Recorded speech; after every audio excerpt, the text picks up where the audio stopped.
जिंदाबाद जिंदाबाद।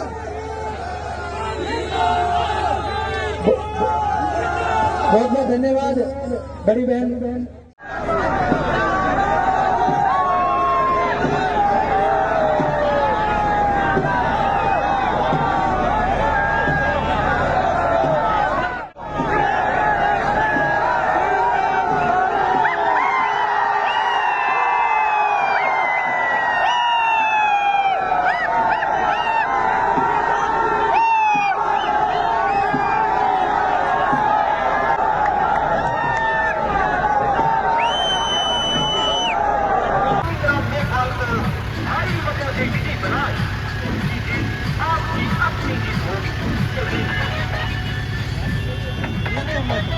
जी हाँ,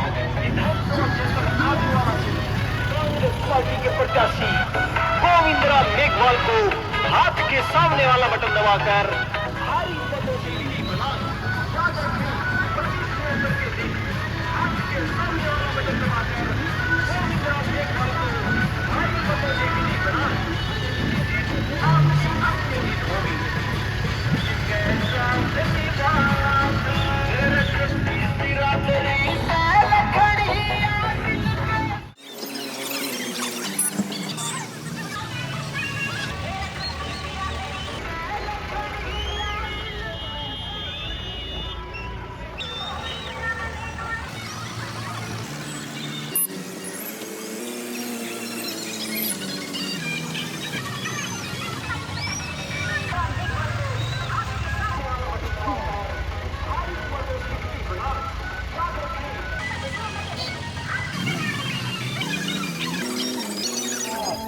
टेंट लगाने का काम, कुर्सियां लगाने का काम, नाश्ते की व्यवस्था करने का काम हमारे सरपंच कार्यकर्ता कर रहे हैं। इनके लिए ताली बजा के स्वागत करो।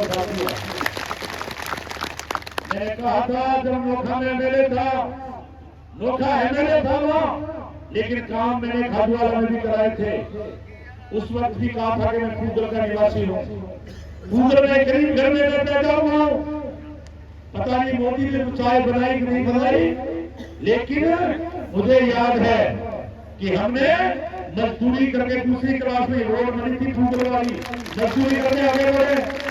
और मैं जनता के सामने कह रहा हूं कि अगर कांग्रेस पार्टी समाज कल्याण हॉस्टल नहीं बनाती तो आज गोविंदराम के मंत्री नहीं होता। साथी घर वाले खेतों में रहते थे, समाज कल्याण हॉस्टल में रूप कि आपके वोट की ताकत से 563 करोड़ रुपए लाके नहर और नए रास्ते तैयार हो रहे हैं।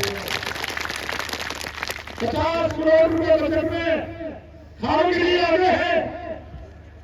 600 करोड़ रुपए जल मिशन योजना में आ गए हैं। लोग एक जल होड़ के लिए तरसते थे। हमारे मौलवी भाई नूर मोहम्मद बैठे जाल वाली, मुझे एक बात कही थी कि जाल वाली में जल होड़ करा देना। आज मैंने जाल वाली में टिप्पे के ऊपर टंकी लगा दी और घर में कनेक्शन देने का काम कर रहा है। आज मैं घोषणा कर रहा हूं, अब आप यह सारी चोरी जाएगी। 30-40 टंकियां बन रही है, 116 टंकी आपके कांग्रेस के राज में निर्माण होगा और घर घर पानी पहुंचाएंगे।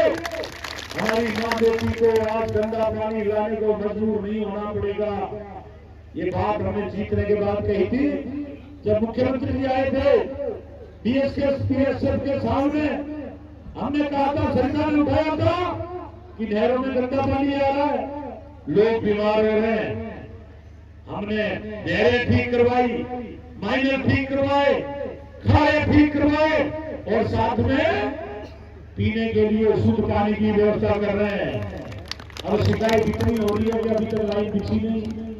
कोई कहता है टंकी बनी नहीं, उनको उत्तर दो कि इंदिरा गांधी नहर एक दिन में नहीं बनी थी। शुरू में इसका 600 करोड़ का बजट था, ये 600 करोड़ की योजना है। कम से कम 4-5 महीने पूरा होने में लगेगा, इसलिए मैं माफी चाहता हूँ। सबको ऐलान कर दो, एक भी आबादी नहीं बचेगी जब घर घर में कनेक्शन नहीं होगा। ये गोविंद चौहान आपके सामने शपथ पूर्वक कह रहा है। एक भी नहर और मायने नहीं रहेगा। जिसमें रीलाइनिंग का काम नहीं होगा। आपकी बड़ी बड़ी सड़कें बना दी 77 से बीकानेर, जब तक बीकानेर पहुंचते थे 4 बार गाड़ी पंचर होती थी। भाई क्या मुझे बैठे भाई बरकत नहीं है क्या? 77 सरपंच भाई बरकत कहाँ बैठे? अरे सरपंच साहब ऊपर आओ, आप एसोसिएशन के अध्यक्ष हो। अरे आप समझ में नहीं, आपके वोटर नाराज हो जाएंगे कि गोविंद राम ने हमारे सरपंच को नीचे बिठा लिया, हम ठिकाने लगा देंगे 25 को। आप पता नहीं है, आप ऊपर आओ। मैं गलत तो नहीं कह रहा। अगर आपके नेताओं का सम्मान नहीं होगा आप नाराज हो सकते हो, या मैं गलत कह रहा हूं? इसलिए सरपंच साहब आए। पिछली बार बरकत जी ने 600 वोटों की लीड दिलाई थी, इस बार 1000 वोटों की लीड आएगी। ये जितने भी सरपंच बैठे हैं मुझे खुशी है इस बात की। जितने भी इलेक्शन पूरा गाड़ी है प्रधानमंत्री, और यदि जनता की जीत को रख रही है तो एक तरफा नारा दे दो कि कांग्रेस को जिता करके हम जयपुर में भेजेंगे।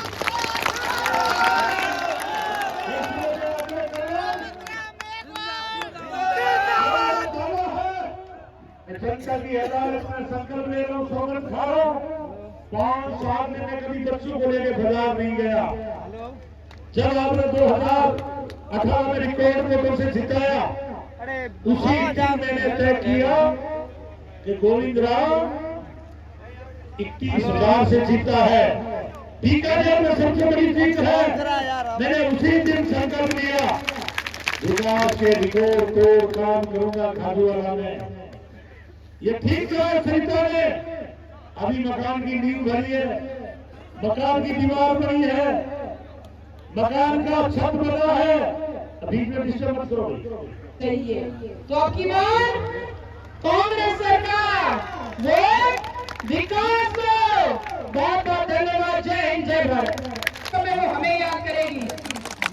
तो 25 तारीख को खास तौर पर ध्यान रखना है, 4 दिन बचे, 4 दिन तो वोटिंग से अगर आप चूक गए और अगर वापस उसी एक तरफ है वो इंसान जिसको आपने 10 साल पहले दिए, जिसने इस क्षेत्र को खंडर बना दिया, इस क्षेत्र में बड़े बड़े खड्डे खोद दिए, उसने इस क्षेत्र को सत्यानाश करने में कोई कमी नहीं रखी।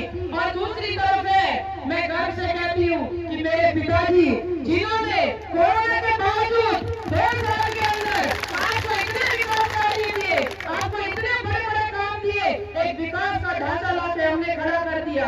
जिस तरीके से घर बनाते हैं, पहले नींव डालते हैं, फिर दीवार लगाते हैं, फिर छत बनाते हैं, तो अभी तक हमने नींव डाली है, दीवार खड़ी की है और छत बनाई है। अब उस घर का रंग रोगन, उसके अंदर जो सुख सुविधाएं है वो काफी बड़ी है। इसीलिए इस मंच के माध्यम से मैं आपसे अपील करती हूँ कि दोबारा से पापा जी को भारी मतों से विजय कराकर विधानसभा में भेजिए, ताकि वो अपने लिए घर का ढांचा खड़ा किए, इसमें हम सुख सुविधाएं करके इसको सुंदर बना सके। आप जब भी वोटिंग करके जाए, देखिए आपको एक बात बताती हूँ, आप अगर ये सोचे कि हम नेता को चुनाव हरा रहे हैं, नेता जब चुनाव हारता है उसके सिर्फ पैसे का घाटा। इन्होंने सही बोला, अगर हमारा भला करेगी कांग्रेस करेगी, हमें विकास देगी कांग्रेस देगी। अब ये आज की तारीख में सट्टा बाजार बंद है, क्योंकि इतिहास में पहली बार हुआ है कि सट्टा बाजार कंफ्यूजन हो गया कि जब हम बीजेपी को जिता रहे हैं तो कांग्रेस वाले कैसे हावी हम पे हो रहे हैं। ये संदेश आपने दिया है। अब की बार कांग्रेस सरकार आम जनता का मन बना हुआ है, क्योंकि देखिए जैसे अमित शाह अंकल ने बोला, ये मेरे अंकल है क्योंकि इन्होंने